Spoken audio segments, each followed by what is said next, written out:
What if I told you that God has put in place a practice that not only prevents us from burning out, but also allows us to flourish in life? A practice that is so impactful and yet so often overlooked that it could transform the way that you experience your calling. Hey there, I'm Marcus Mock, and you're listening to Embrace Our Calling, a podcast to help Christians pursue their purpose with passion.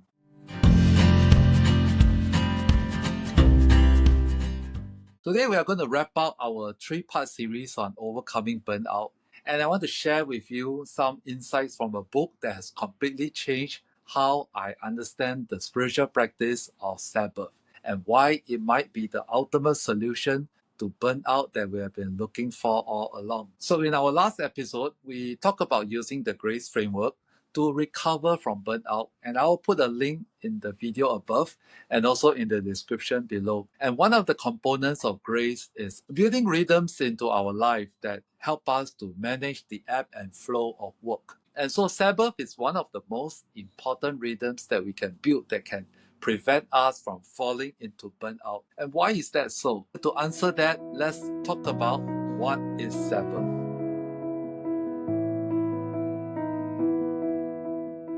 If you are a Christian who has been in church long enough, you've probably heard about Sabbath and how it is in the Ten Commandments. So let's look at what God actually says about it. In Exodus 20 verse 8 to 11, God says, remember the Sabbath day by keeping it holy. 6 days you shall do all your work, but the seventh day is a Sabbath to the Lord your God. On it you shall not do any work. Why? For in 6 days the Lord made the heavens and the earth, the sea, and all there is in them. But he rested on the seventh day.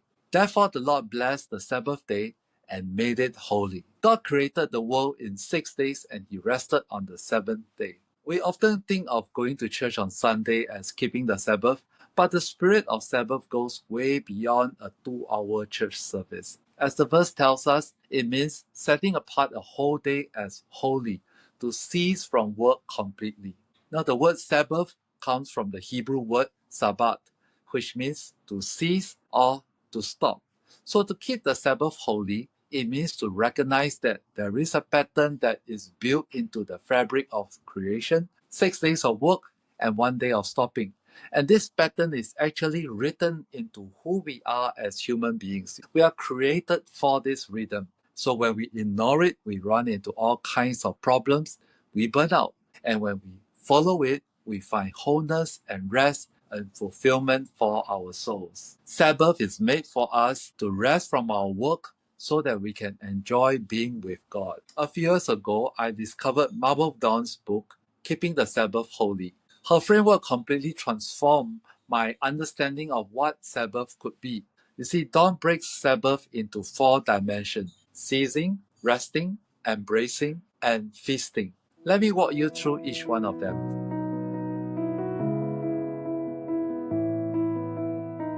The first one is Sabbath as ceasing. Sabbath keeping starts with stopping, and that's probably the hardest part for most of us. But it is not just stopping from work itself.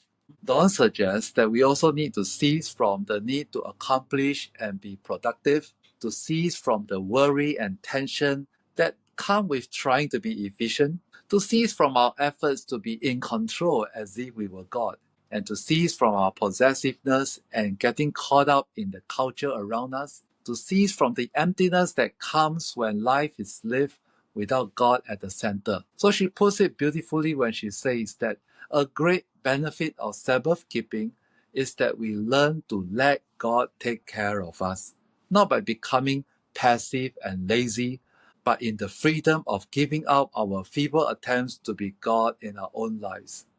Now, I remember the first time I tried to practice ceasing from doing work on the Sabbath day. For me, I keep the Sabbath day on the Sunday. All right. So when Saturday night came, I was staring at the stack of papers that I haven't finished marking. Everything in me was screaming, you can't stop now. I took a deep breath. I put them in my drawer and I closed it. They will still be there on Monday, I told myself. My heart was racing as I was walking away. I keep thinking about all that unfinished work that evening. But the next morning, something has shifted. I feel lighter. The mental space that was created by not carrying that burden allow me to be fully present in church, to be fully present with my family. And that's what makes Sabbath so powerful. It's not just about recovering so that we can work more efficiently. As Dawn reminds us, the Sabbath is not for the sake of the weekdays. The Sabbath has value in and of itself as a holy time set apart for rest.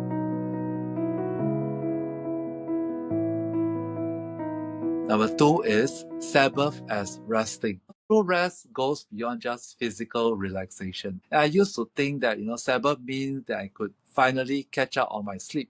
But Dawn opened my eyes to see how it could include the following types of rest. Physical rest for our bodies to recover, that's for sure. Emotional rest from the pressure of social relationships. Mental rest from all the thinking that our work requires. Spiritual rest in knowing that God's love for us is secure. Martin Luther captured this perfectly. The spiritual rest which God especially intends in this commandment is that we not only cease from our labor and trade, but much more, that we let God alone works in us. So God has to command us to rest because we naturally resist resting. We wanted to make sure that we get ahead. We want to make sure that we can produce in life. We don't want to fall behind. There's a fear of missing out. There's a fear of lagging behind. But God says, let it all rest. Trust in God and Him alone. Let God be God and let Him do His work in us. The theologian Eugene Peterson says, nothing less than the command has the power to intervene in the vicious, accelerating cycle of faithless and graceless busyness. So take the chance to rest on the Sabbath day, to really cease from work and to trust that God is in control. You see, there is actually a historical context to Sabbath. God delivered the Israelites from Egypt and brought them out to be His people. And part of the mark of these people is that they keep the Sabbath. Now, the Sabbath is a command to rest. And when they were slaves in Egypt, they have no right to rest. So when God gave them this command to rest, it is actually a statement of liberation that now you are no longer slaves, but you are free. So, as people of God, when we rest on the Sabbath day, we are declaring that God is our master. Work is not our master. We are not a slave to our work. And a lot of times, the reason why we burn out in modern life is because we have become so trapped and so enslaved to our work that it is a source of meaning. It gives us meaning in life. Without my work, I'm nothing, that kind of existential crisis. So as a result, Sabbath rest is to declare that no, work has no hold on us. God is our master, and we derive our ultimate meaning and purpose from Him. So Sabbath rest does that for us. And that is why I say that this is really an antidote to our burnout problem.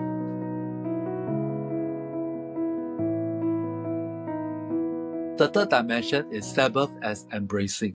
Sabbath is not just about what we stop doing, but what we actively welcome in. And Dawn describes this as embracing our identity as God's beloved children, apart from what we produce, embracing our relationship with God, with family, with friends, embracing the beauty and the goodness of God's creation, and embracing the values that go against our competitive, consumption-driven culture, and embracing the joy of just being instead of always doing, because God created us as human beings, not human doings.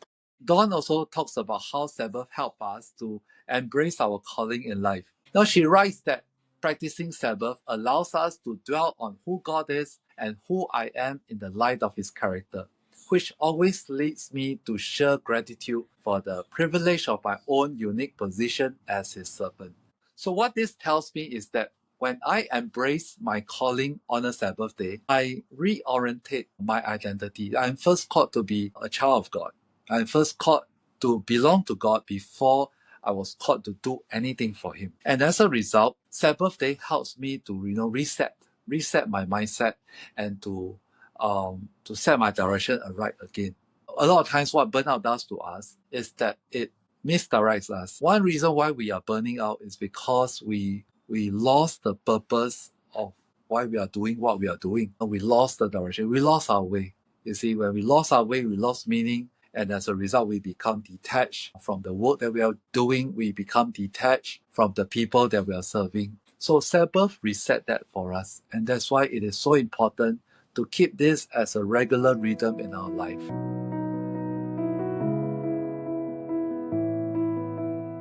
And finally, the fourth dimension is Sabbath as feasting. See, Sabbath is meant to be a celebration. Dawn talks about how it includes feasting with good food and special meal, feasting on beauty in art, in music, in nature, feasting on the community with quality time for relationship, and feasting on the eternal things by thinking about God's work. It is also feasting through affirming and celebrating one another.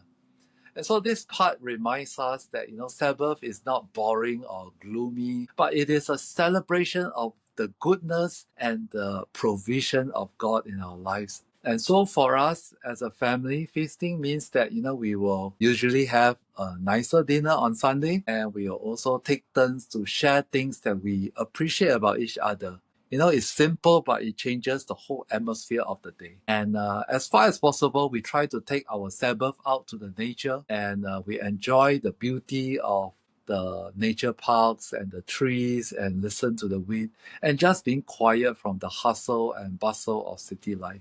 And that does wonders for our soul. So how to make Sabbath as a regular rhythm in our life?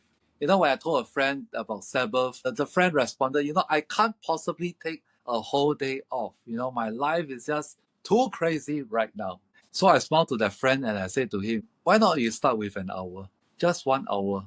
You see, Sabbath keeping is a journey. It is not a destination. You don't have to get it perfect right away. I certainly didn't and still don't. We are all learning in this journey. And so here are some small steps for us to consider.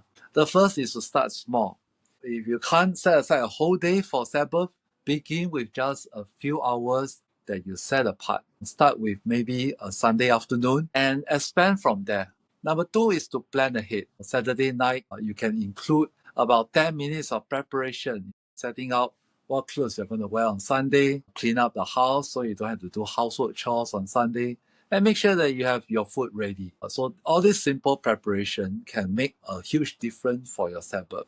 Number three is create some simple rituals, such as maybe lighting candles at your dinner, saying a special prayer as a family. All these small rituals will help signal to everyone that, hey, this day is different. This day is special. Fourth, remove the distraction. For me, the phone is the biggest distraction, the biggest barrier to a true rest. So try to put it away for a set amount of time at the drawer. It will do wonders for your soul. So just remove the constant temptation to scroll. And five is to be kind to yourself. You see, when our plans fall apart, and they sometimes do, we just learn to pivot without shame. You see, Sabbath itself is a gift. It is not another burden or another standard that you fail at as a Christian. Jesus reminded us that the Sabbath was made for man and not man for the Sabbath. In Mark 2 verse 27. You see, the heart behind the command, it matters more than just following the rules exactly. So friends, if you're feeling burnt out right now, and I know that many of you are, I want you to hear something clearly, that God has built the solution to burnout right into the fabric of His creation. It is not some new technique or the latest productivity hack, but Sabbath. Sabbath isn't just religious duty, it is a gift of grace. Sabbath is an invitation to step out of the endless cycle of productivity and into the restoring presence of God. And I hope that this series has helped you to understand burnout better and given you practical ways to recover from burnout and to prevent it from happening again. Remember that embracing your calling means embracing all of who God made you to be, including your need for rest and renewal. This is Marcus Mock, and you're listening to Embrace Our Calling. Thank you for joining me today. And if you find this helpful, please share this with someone who might need to hear it. And check out embraceourcalling.com for more resources to help you on your journey. So stay joyful and let's go forth to embrace our calling.